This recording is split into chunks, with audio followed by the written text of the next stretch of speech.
사랑합니다. 사랑합니다. 저는 오늘 말씀을 나누기에 앞서서 우리 성도 여러분에게 두 가지 질문을 드리려고 합니다. 마음으로 대답해 보셔도 되겠습니다. 첫 번째 질문입니다. 사랑하는 성도 여러분, 관계 가운데에 무력감과 또 무심함을 경험해 보신 적이 있으신가요? 예를 들어 어떤 관계가 있었습니다. 그런데 그 관계가 틀어지게 된 거죠. 우리는 그럴 때에 잘 알고 있습니다. 그 관계의 회복을 위해서 노력해야 한다는 것을요. 그런데 나의 마음 가만히 들여다보니 그 관계를 회복할 만한 힘이 조금도 남아있지 않은 것입니다.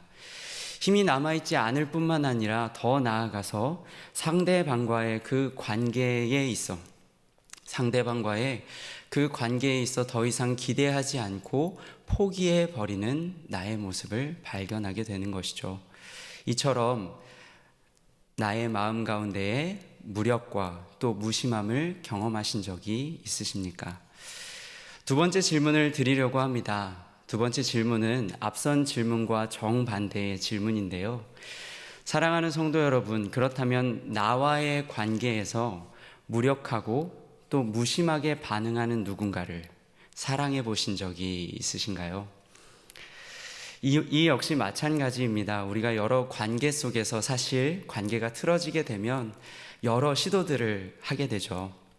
때로는 타일러 보기도 하고 설득해 보기도 하고 살짝은 다그쳐 보기도 하면서 그 관계를 어떻게든 해결해 보려고 합니다.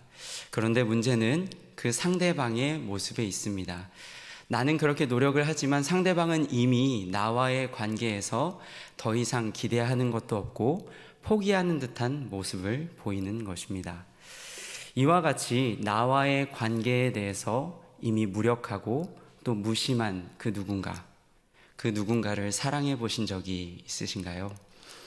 저는 이렇게 참 우리가 무력감과 또 무심함 가운데 빠져 있을 때도 참 고통스럽다라는 생각이 들지만 무엇보다 나와의 관계에 있어서 무력하고 또 무심한 누군가를 사랑하는 게 참 어렵다는 생각을 많이 합니다.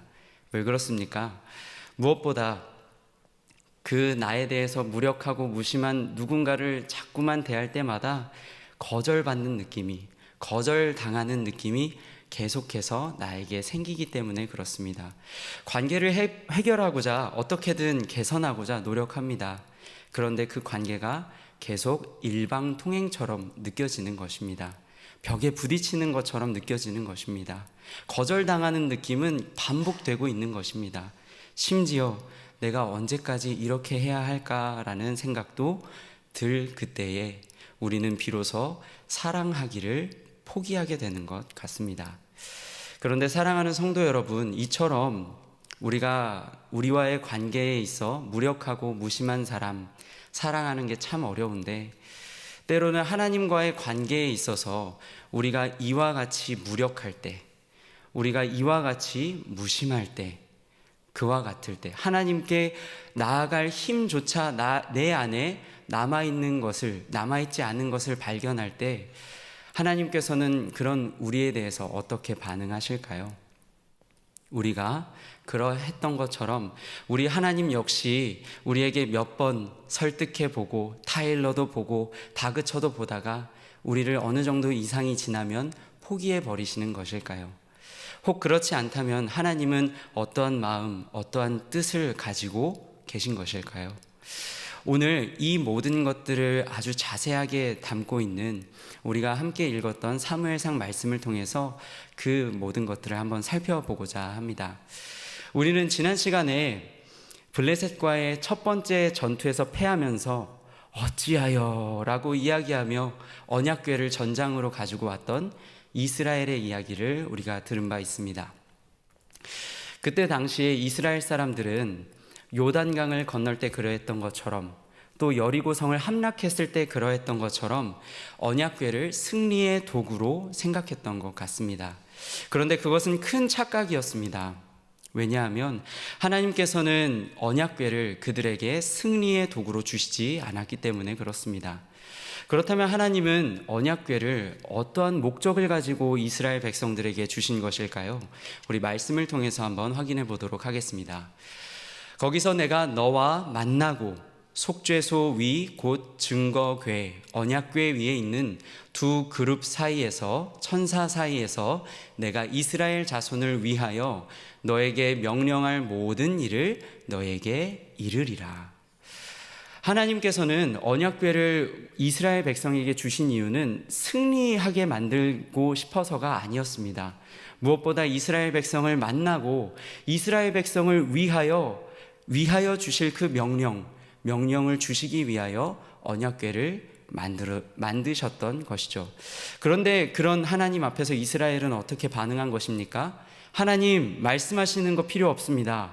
하나님 말씀 필요 없습니다.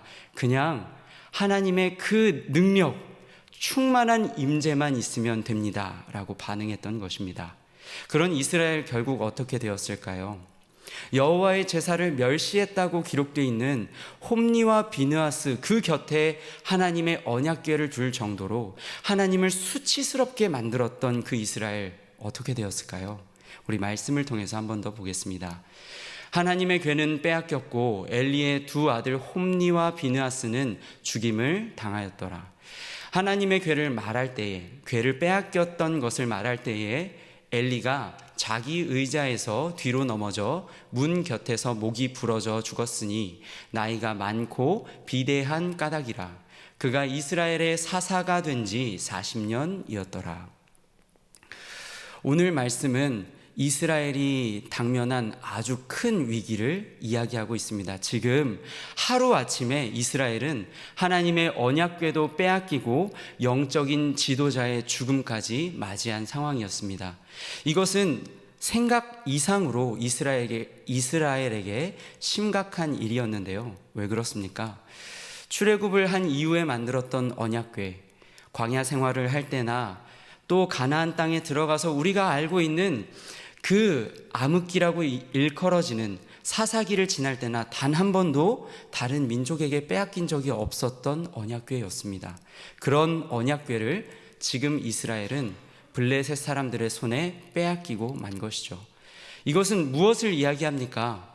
바로 이스라엘 백성들이 하나님과의 관계에서 그 관계를 회복할 만한 어떠한 능력도 모든 능력을 잃어버렸다라는 것입니다. 철저히 무력해졌다라고 이야기할 수 있겠습니다. 그리고 이어지는 5장의 말씀 그리고 6장 마지막 절 앞부분까지는 흥미롭게도 이스라엘이 하나님 앞에 무력할 뿐만 아니라 무심했다라는 것도 알려주고 있는데요. 무엇을 통해서 우리는 그것을 알 수 있습니까? 5장부터 6장 마지막 절 앞까지 성경은 이스라엘에 대해서 기록하고 있지 않습니다. 언약궤를 빼앗긴 직후에 어떻게 언약궤를 다시 되찾을 것인지 이야기가 되어 있지 않고 또 하나님께서 세우셨던 그 선지자 사무엘을 통해서 어떠한 움직임들이 있었는지 이스라엘은 전혀 기록하고 있지 않습니다. 하나님 앞에 철저히 무력해진 이스라엘은 이제 하나님 앞에 철저히 무심하게 된 것입니다. 성경은 이제 블레셋 사람들의 손에 넘겨진 언약궤만을 주목하고 있는 것이죠. 그렇다면 우리는 그 언약궤가 후에 다시 이스라엘로 돌아온다는 것을 알고 있지만 그럼 이스라엘 백성들은 그 언약궤를 빼앗긴 것을 생각할 때 어떤 마음이었을까요? 기약조차 할 수 없는 언제 그 언약궤를 다시 우리가 되찾아올지 모르는 그런 상황 가운데 어쩌면 이스라엘 백성들은 비느하스의 아내가 그 아들을 낳으며 이가봇 영광이 떠났다라고 이야기한 것처럼 이제 하나님께서는 우리를 버리셨구나 하지 않았겠습니까? 철저히 무력해지지 않았겠습니까? 그렇다면 반대로 하나님께서는 어떤 마음이셨을까요? 꾸준히 무력하고 꾸준히 무심했던 그 이스라엘 백성들 보시면서 하나님은 어떤 마음이셨을까요? 하나님은 그 백성을 사랑해야 할까요? 말아야 할까요? 그 백성 사랑해야 할까요? 말아야 할까요? 그 백성 버려도 되지 않겠습니까? 그런데 우리 하나님은 그 무심과 무력에 신실하심으로 대답하십니다. 다시요. 우리 하나님은 이스라엘 백성의 그 철저한 무력함과 철저한 무심함에 신실하심으로 답하십니다. 하나님의 언약궤가 블레셋 땅으로 들어간 이후에 본격적으로 재앙이 시작되는데요. 그 땅에 재앙이 시작되는데 먼저는 우상들이 파괴가 되기 시작했습니다.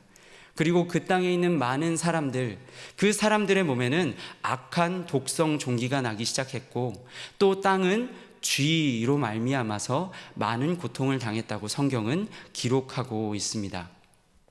결국 그 고통을 7개월 동안 당했던 블레셋, 이제는 그 언약궤를 원래 있었던 곳으로 돌려보내야겠다고 결심을 하게 됩니다. 흥미로운 것은 그 과정에서 블레셋 땅에 있었던 제사장들과 복술자들의 조언을 이제 구하는 내용들이 우리는 성경을 통해서 볼 수 있는데요. 그들은 한편으로는 이 모든 재앙이 이스라엘의 하나님으로부터 나오지 않았을 수도 있겠다는 가정을 했던 것 같습니다. 그들의 이야기를 언뜻 살펴보면 하나님께서 이스라엘을 애굽 가운데 애굽 땅에 있을 때 어떻게 인도해 내셨는지를 아는 것으로 보아 이스라엘의 하나님을 인정한 것처럼 보이지만, 더 자세히 살펴보면 그들의 그 모든 조치들을 살펴보면 오히려 이스라엘의 하나님을 의심하고 있는 것처럼, 시험하고 있는 것처럼 우리는 확인할 수가 있는데요. 우리 화면의 말씀을 통해서 한번 살펴보도록 하겠습니다. 그러므로 새 수레를 하나 만들고 멍에를 메어보지 아니한 젖 나는 소 2마리를 끌어다가 소의 수레를 메우고 그 송아지들은 떼어 집으로 돌려보내고, 지금 어미소와 송아지를 떼어냈다라는 이야기입니다.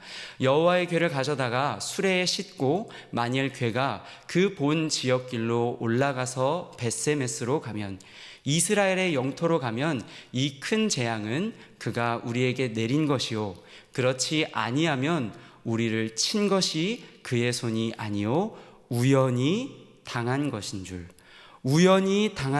줄 알리라 하니라. 우리는 오늘 우리가 함께 읽었던 본문을 통해서 이미 이 복술자들과 제사장들의 열어두었던 가능성이 모두 틀렸다는 것을 잘 알고 있습니다. 오늘 우리가 읽었던 본문에는 어떻게 기록하고 있습니까? 하나님의 그 임재를 상징하는 언약궤, 그리고 그 언약궤를 실었던 수레는 벳세메스 땅으로 바로 향했다고 기록하고 있습니다. 좌우로 치우치지 않고, 조금도 치우치지 않고 이스라엘 영토까지 그 수레가 단 한 번도 수레를 메어보지 않은 그 소들에 의해서 이동하게 되었다라는 것이죠. 심지어 그 수레를 누군가가 멈추지 않았음에도 불구하고 벳세메스 땅 여호수아의 밭 그곳에서 수레는 멈춰 섭니다. 사랑하는 성도 여러분, 이것은 무엇을 이야기합니까? 우리 하나님께서는 이와 같이, 약속의 신실한 하나님께서는 그 택한 백성을 향해 조금도 흔들림 없이, 치우침 없이 다가와 주시는, 다시 찾아와 주시는 하나님이신 줄을 믿습니다. 우리 하나님, 물론 우리가 그 앞에서 때로는 철저히 무력해 보이고 철저히 무심해 보일 수 있겠습니다. 그러나 우리 하나님께서는 그런 백성조차도 불쌍히 여기시고 다시 한번 그 백성에게 찾아오시는 하나님이신 줄을 믿습니다. 간절히 바라기로는 오늘 사람과 또 하나님 앞에 무력하고 또 무심한 그 마음 가진 우리 한 사람 한 사람 있다면, 그런 나의 상황과 또 그런 나의 공동체의 상황 들고 하나님 앞에 간절히 나아가는 우리가 되면 좋겠습니다. 우리가 그렇게 나아갈 수 있는 이유는 무엇입니까? 이미 그 사랑을 우리가 받았기 때문에 그렇습니다. 우리 말씀을 통해서 한 번 더 화면의 말씀을 확인하도록 하겠습니다. 우리가 아직 죄인 되었을 때에, 무력하고 하나님 앞에 철저히 무심할 그때에 그리스도께서는 우리를 위하여 죽으심으로 하나님께서 우리에 대한 자기의 사랑을 확증하셨느니라. 아멘. 사랑하는 성도 여러분, 말씀을 정리하고자 합니다. 우리는 이와 같이 흔들림 없는 신실한 사랑을 받은 자들입니다. 오늘 이 시간 우리가 이곳에 있는 이유, 오늘 이 시간 우리가 이 말씀 앞에 선 이유 모두 그 신실하신 흔들림 없으신 하나님의 사랑 때문인 줄로 믿습니다. 우리 이제 기도합니다. 우리 기도할 때도 우리를 도우시는 하나님의 그 은혜가, 그 사랑이 있음을 기억하며 하나님 앞에 나아가 하나님을 깊이 만나고 하나님과 함께 부르시는 그 자리, 일터, 직장, 교회, 가정에서 하나님께 영광 돌리는 우리가 되면 좋겠습니다.